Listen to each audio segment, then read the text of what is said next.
اور آپ دیکھیں ہمارا کیا کیا حضور کو پسند نہیں. سر سے لے کر پاؤں تک غور کریں ہمارا کیا کیا حضور کو پسند نہیں. اپنے عقیقے سے لے کے ولیمے تک دیکھیں ہمارا کیا کیا حضور کو پسند نہیں. اپنی نجی زندگی سے لے کے سیاسی زندگی تک دیکھیں ہمارا کیا کیا حضور کو پسند نہیں.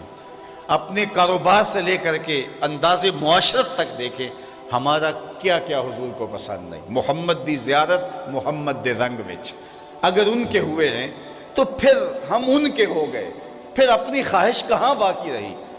ایک صحابی آئے اور انہوں نے حضور سے سلام کرنا چاہا لیکن حضور نے رخ پھیر لیا. وہ سمجھے شاید کسی وجہ سے التفات نہیں ہوا, تو حضور نے جدھر رخ پھیرا تو ادھر جا کے انہوں نے السلام علیکم کہا, لیکن حضور نے پھر رخ پھیر لیا. سمجھ گئے کوئی ناراضگی ہے.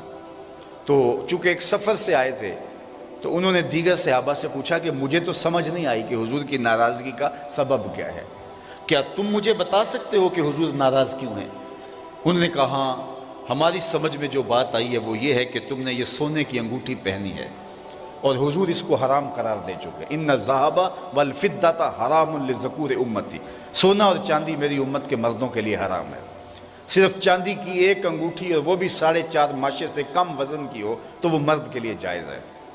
اس سے زائد یا اتنے ہی وزن کی 2 انگوٹھیاں مرد کے لیے جائز نہیں ہیں. سونا بالکل جائز نہیں ہے, رکھا ہی نہیں گیا جائز, یہ زینت عورت کے لیے ہے. تو نے یہ انگوٹھی پہنی اور حضور اس کو جہنم کی آگ کا انگارہ قرار دے چکے ہیں. گناہ بے لذت ہے تم کر رہے ہو, تو شاید حضور کی ناراضگی کا سبب یہ ہو.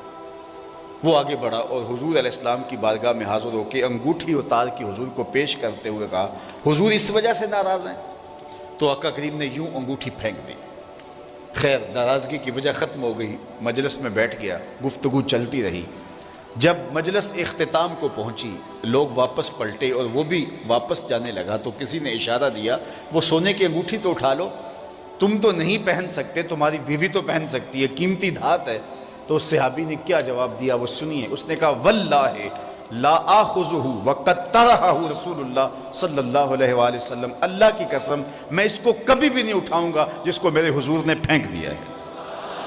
جس کو میرے حضور نے پھینک دیا میں اس کو کبھی نہیں. سونا ہے, ہیرا ہے, چاندی ہے, پکھراج ہے, موتی ہے, کچھ بھی ہے, میں اسے ہاتھ بھی نہیں لگاؤں گا جس کو میرے حضور نے پھینک دیا ہے. صاحبو دیکھو کس کس چیز کو میرے حضور نے پھینکا ہے, اور ہم اگر اس چیز کو سینے سے لگاتے ہیں تو ہم عاشق رسول نہیں ہو سکتے, ہم خود فریبی میں مبتلا ہیں. اگر ہم عاشق ہیں, عاشق ہونا آسان نہیں ہے. ہمارے بزرگ جھوم کے شعر پڑھا کرتے تھے عاشق عاشق ہر کوئی آکھے پر عاشق بندا مر کے. ایسے عاشق نہیں ہو جاتا. عاشق عاشق ہر کوئی آکھے پر عاشق بندا مر کے, زہر پیالہ کوئی نہیں پیندا پر عاشق پیندا پر کے. تو جب آپ عاشق ہیں تو پھر آپ کا عشق محبوب کی اطاعت کی چوکھٹ پہ آپ کو کیوں نہیں لے کر کے آتا؟ میں اور آپ اپنے آپ کو دیکھیں, اپنے طرز زندگی کو دیکھیں. میرے استاد فرمایا کرتے تھے یہ نہ ہو کہ لوگ تمہیں پوچھیں تم کون ہوتے ہو اور تمہیں بتانا پڑے جناب ہم مسلمان ہوتے ہیں, یہ دیکھو مذہب کے خانے میں اسلام لکھا ہے.